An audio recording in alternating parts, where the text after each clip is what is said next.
When I was first bringing up the topic of human design with some people that I know, what I kept on hearing is that this is some kind of the astrology, like your horoscope of the week, that anyone can identify with that because it says things that are true for everybody. Like, ooh, you're a Cancer. This week you will have an interesting encounter. Ooh, you're a Taurus. This week you need to reserve your energy. Pretty much the basis for confirmation bias to make you read something that you can easily attach yourself to and think, this is right. I'm going to base my life on that. This is the fact. And I feel like my experience with human design, the way that I discovered what human design was, and my initial design, because I had two, actually showed me that this was not confirmation bias. There is something much deeper in this. There is a source of knowledge that I can use. And I would like you to keep an open mind as I share my story of how I discovered human design to be the judge yourselves of, is human design confirmation bias or not? So I live in Bansko, Bulgaria, and we have an astonishingly high amount of co-working spaces here, places for digital nomads and for expats who live in town. And in one of these co-working spaces, we had this accountability group where we kind of share our plans and what we plan to do each time in like 2 week brackets, and then we work on it together and we try to help each other and keep each other accountable, which drove me nuts. And I found out later why. But following the first session of the season, three of us went to lunch. Another girl from our team who's a 5-1 generator, another guy from our team who's a 6-2 projector, and myself. Now we were sitting at the restaurant. I'm looking at the menu. I'm kind of thinking, maybe do I want to try something new, maybe something different. We're sitting out there in the sun. They literally wanted to be in the shade. I was like, no, no, let the sun like wash over me. That detail is important. Trust me. And I was looking at the menu, thinking about like maybe getting a salad or something like to chill myself, which is weird because I want to be in the sun, but I also want to feel cold, contradictory. And they started talking, in the background. And then they looked at me and they were asking as if I was listening the entire time.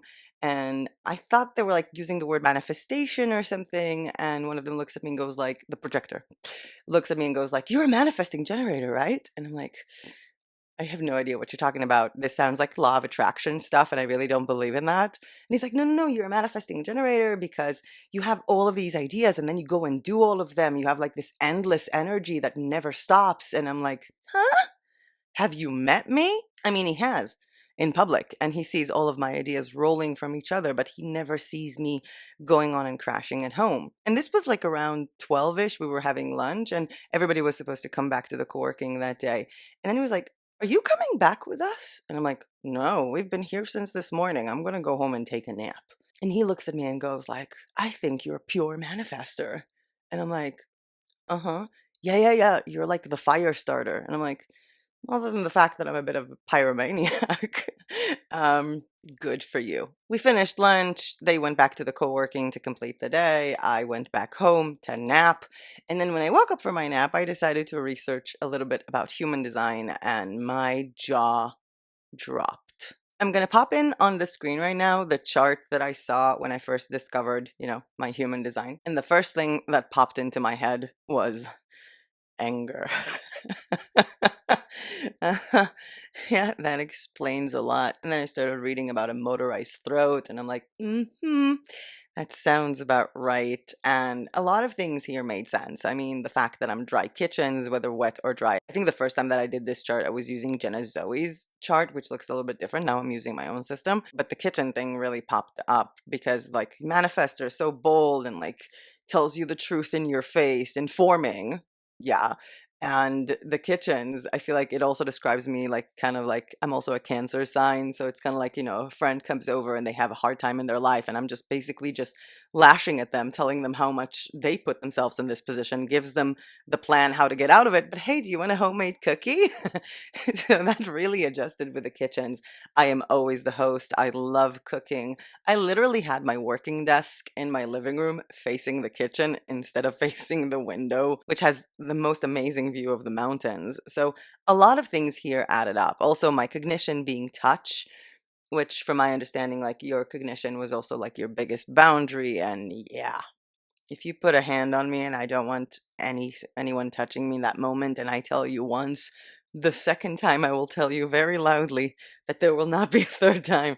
And a lot of things here felt incredibly correct. Like my perspective being probability, which is how I always see things. Every action is filtered through what can go wrong. Do I have an action plan for that? And yeah, that's how I do things. Also, the opposite of your perspective, which is distraction, is also true for me because the minute I'm hit with too many possibilities, I'm just like, ugh, what am I going to do? But a few things didn't sit right with me. And those were the fact that my profile is a 3-5, which is a martyr heretic. That is the triple split definition. The fact that I don't have an ego center, the fact that my head centers are defined, and the fact that my motivation is innocence with its transference being desire. Those did not sit well with me. One thing that really hit really hard for me was the right angle cross of service. I felt like my entire life, like I'm so frustrated or angry, to be honest, that I'm just servicing everybody else. I feel like I'm a tool that people use to get better, and then they just put it back in the toolbox and forget about it. And when I read that, my heart kind of broke. I didn't know what right angle means in that moment. And if you want me to make a separate video about the right angle cross of service and how I figured that one out, let me know in the comments. But as much as this hurt me, again, there were things that just didn't sit right. The triple split definition, once I read about it, seemed completely off. The martyr heretic seemed completely off. The fact that I have defined head centers seemed completely off. The fact that I don't have an ego center felt completely off. And the fact that indirect light is how I'm supposed to eat. Remember the girl who wanted to sit in the sun is supposed to eat with indirect light? And yes, there were a lot of times that I remember like I was mostly eating early in the morning or late in the evening, but still something felt a little bit off. And don't get me wrong, I think that a lot of people, when they first see their human design type or anything in their chart, they really object to that or they don't connect with that. And I feel like a lot of this comes from misalignment. And I didn't think that this was the problem for me after like 10 years of therapy, of really getting to know myself and studying psychology and a lot of these things. I really felt like this wasn't the problem. I just didn't know how to name that. But I said, I'm going to go with it. And I actually a week after decided to have an event where we have like a workshop for human design because of course the manifestor learned what human design was, got obsessed with it, so everyone needs to be informed about that immediately. And thank you for the co-working manager for going with the flow with this and having that meeting. Actually we had like more meetings after that, but things still felt off. I mean, I was reading a lot about manifestors and how we were all, we all grew up to be silenced, to be told what to do. We tried to do something and then we were caught, or people were trying to put us down. And that was because, we were raised by generators. And that didn't sit well with me at all. In one of the manifestor groups, I think it was for women, this one girl wrote that she has like terrible stage fright and she really doesn't like to speak in public. Is that a manifestor thing? And 200 people were like saying yes. Like everyone was agreeing with her. And I was like, I can literally go on stage in a place I don't know and have you, tackle me with an idea. And I'll just go on and on about it for like 20 minutes. So maybe this was wrong. I was reading about manifesting generators and they have like, the quick pivots. Maybe that's the original thing that projector was telling me that I was. And for months, this went on like this. And again, there are reasons why your design is going to feel not like you. I know that from my projector mother, which explains why no one ever gave me boundaries and why I grew up a different type of manifester. But when I was looking into my mom's design, who's a 2-4 projector, I felt like, she was constantly saying this cannot be the thing because the strategy of projectors is to wait to be invited and no one is ever inviting her. And I was like, do you ever make yourself available for an invitation? Do you ever stop for a second and just focus on yourself? And that's not just my mom. That's a lot of other projectors that I met who were telling me, no, I'm not a projector because if I just wait and do nothing, then no one will invite me and nothing will happen. And I'm like, first of all, waiting for the invitation doesn't mean you do nothing. That means you work on yourself and work on the things that you want to do. And second of all, if you've never actually waited, how do you know? How do you know that an invitation wouldn't have come if you would have waited? If you've never done that. This is also something that came up a little bit with my dad. And I feel like by the time that I was doing human design, like charts for my friends and stuff like that, because the minute I discovered human design, I just wanted to see everyone's chart that I know to analyze their behavior. He's a 4-6 generator. And when I saw that, I didn't actually tell him that. I did like this kind of test of like, let's look at your edge emotions. There are 4 options: disappointment, bitterness, frustration, and anger. And he was like, I'm the angriest one. And I'm like, this is not about what emotion you show, even though anger usually comes out as anger and frustration comes out as frustration. And when projectors tell you, no one is ever inviting me, that sounds very bitter. And my anti-reflector is very disappointed all the time. But this is not about how you yell or do stuff. I told him, I think that you're yelling because you're frustrated. And he was like, yeah, I think that's correct. And my father, a 4-6 generator, it's funny to look back at this being a 3-5 manifester, and my father is a 4-6 generator, and hearing the fact that, people always said that me and my dad have kind of like the same personality. And I do have another example of this whole people rejecting their design or thinking that human design is not correct. And this was a 5-1 generator here in town. And when I was telling her, 5-1s, usually the whole thing is about saving people or helping people or fixing problems for people, she just lashed out. I don't want to fix anything for anyone. I don't care. I don't want to deal with anyone's problems. And I'm like, you do understand that if this had nothing to do with who you are, you wouldn't have lashed out this way. I mean, the only reason why someone would lash out this way is if they've been doing it for a very long time and it blew up in their face, kind of proving my point. Now, I'm going to go back to my design and the things that felt off. The first thing that felt off was the heretic, the line 5, or the fixer. When I saw the word heretic, I'm like, really? God is like my favorite thing ever. Like, I love God so much. And I'm like the most naive person ever. I'm so not the skeptic.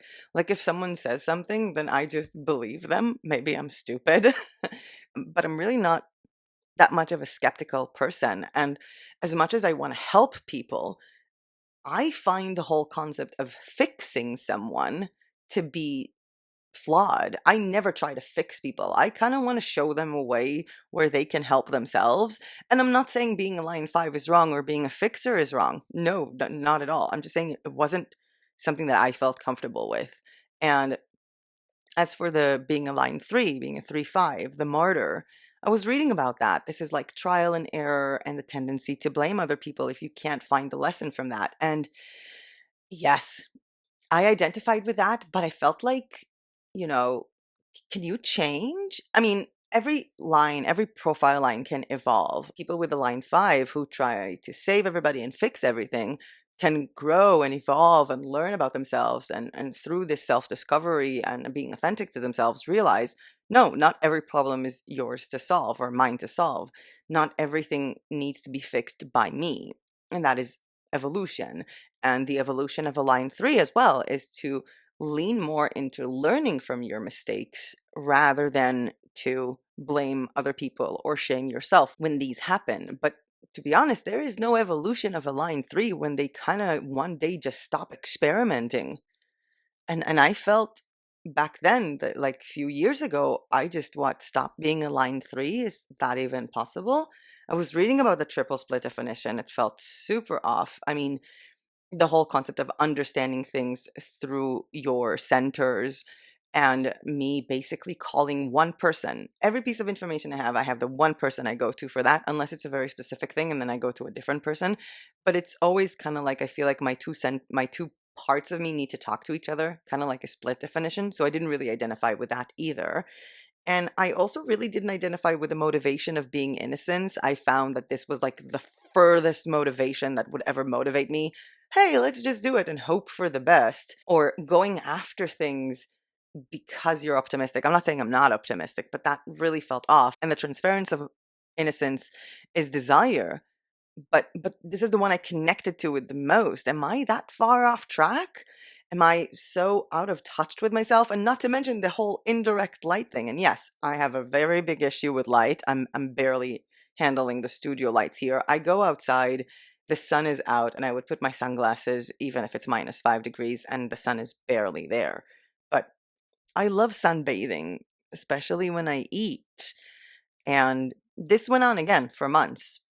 For months, when I discovered that the person who primarily raised me, because I grew up mostly with my mom, was a projector, that the other two people really involved in the early childhood stages of my life were my aunt and my grandpa, a reflector and a projector. So growing up mostly with non-sacral people would explain why I felt this detachment. And one day I was on a Google Meets with my mom because we don't live in the same country. And we were looking at her chart and I was explaining some stuff to her. And then I hit on the wrong tab and accidentally went into my chart. And she looked at me and she's like, "Why does it say 4 a.m. there?" And I'm like, "Oh, I'm sorry. This is not your chart. This is mine." And she's like, "Yeah, I get it. Why does it say 4 a.m.?" And I'm like, "Because I was born at 4 a.m.?" She's like, "No, you were born at 3:30 p.m." And I was like, "Huh, I wonder how much that would change my chart." And as a reminder, this is my previous chart of me who was born at 4 a.m., which was incorrect. And this is my actual one, being born at 3:30. The ego center, the thing that I am always either using on purpose or struggling with, the fact that I can push a task till it's done is defined. The fact that I have an open head and I listen to so many people's inspiration and conclusions and can filter out my own is now factually visible without a crown and ajna center of my own. And my determination turned into cold thirst instead of being in direct light, which would explain it because I am literally drinking everything all the time. If I could take all of my meals, blend them into a juice, freeze it, and then drink it, that's probably what I'm going to do. And I'm getting thirsty just talking about this. I'm drinking ayran right now, which is like a hydrating, salty Bulgarian yogurt. Diving deeper into that, like the fact that, I would basically have to open all the windows in the apartment when it's -5 just to cool off the room a little bit so I can eat. The whole cold thirst thing made a lot more sense. I love all my food cold. The idea of having some kind of cheese plate with a lot of vegetables on it makes so much more sense than eating pasta. And it also explains why, when I was a kid, I would put so much salt in my food, and one time my grandma asked, "Why do I put so much salt?" And I told her that salt cools the food down because by the time I'm done putting all the salt, the food is cold so I can start eating. I look at it all the time when I was a kid. It was kind of like everybody starts to eat something and it's hot, and I would just start talking. I think as a way to mask the fact or to give them a reason of why I'm not eating the delicious hot food, so that made sense. I also reverted back to being a split definition in that chart, which makes a lot more sense. And my profile changed. Instead of being a 3-5, I was a 4-6, which made so much sense because line 6 starts the first 30 years of their lives acting like a line 3, and line 4 is so me. If I need to go on a trip, like let's say I need to decide now where to go, I'd be like, well, my friend Anna is living in Sofia, and I also know Matt in Sofia, but I think I have a friend in Greece. I also have a friend in Albania. I pretty much choose my destinations based on people. I choose everything based on people. I am the person that everybody knows someone who knows something. Whenever anyone in my network has a question, they ask me, even if I don't know anything about it, I would know who to ask. I am the most line 4 ever, and the 6 really explains the whole thing.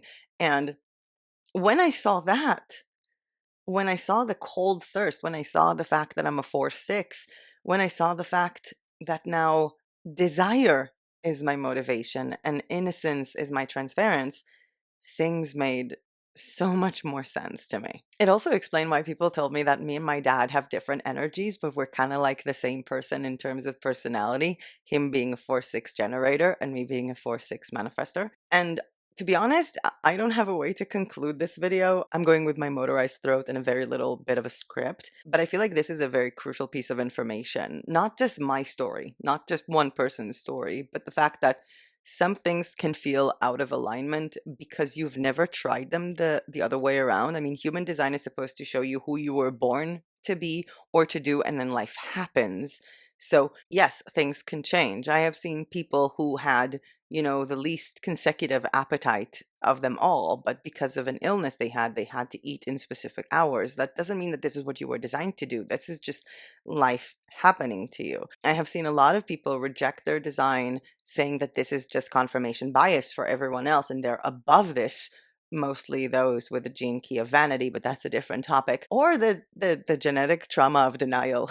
I've seen that one as well. But to me, the fact that I started my human design thing or passion by looking at everyone that I knew and their charts, such a line 4, to me, this made sense. To me, I found that anyone who looked at it as confirmation bias simply saw it because they saw something in their chart that tickled that part of you that pisses you off. And it's not the part that pisses you off, like, a manifestor being told, just do what you love. Yeah, that will piss me off. Or you have so much energy to do the things you love. No, I have energy to do the things that need to be done. If I think about what I love, I'll probably go take a nap. This is not about that. This is about me seeing people who say that, oh, this is bullcrap, this is not true, because their strategy is not working for them. Well, you should try it before you decide that it's not working for you.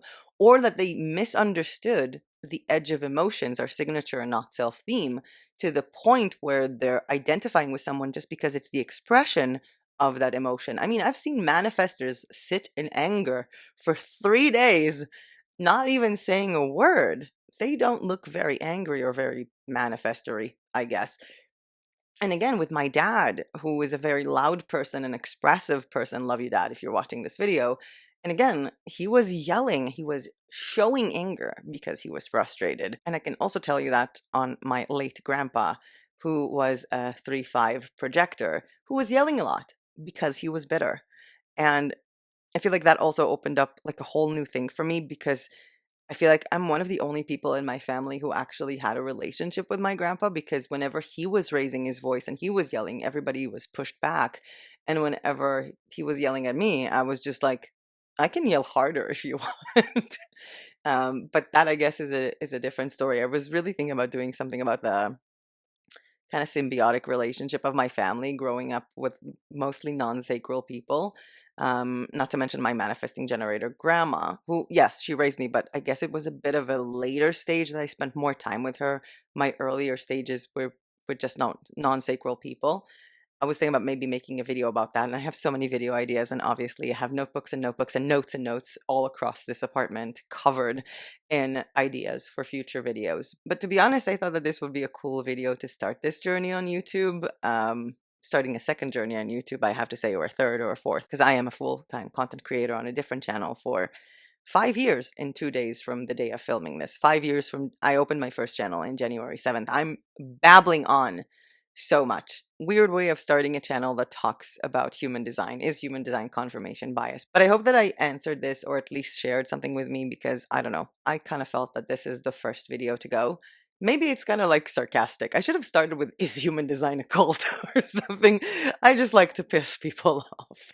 In any case, welcome to Blueprint Reflections. I'm Maya Royo, and on this channel, I'm going to be talking about anything relating to human design, gene keys, the Chinese I Ching, the Chinese zodiac, anything that relates to our blueprints, and reflecting on it. I feel like this is the perfect combination for someone who's like a 6 line on the roof, but also a very analytical person. Let's look at the blueprints of something and reflect on them deeply. So thank you for watching this video. If you want to see more content about human design, maybe less personal stories, but more actual practical stuff, because I do have a lot of practical tips coming up.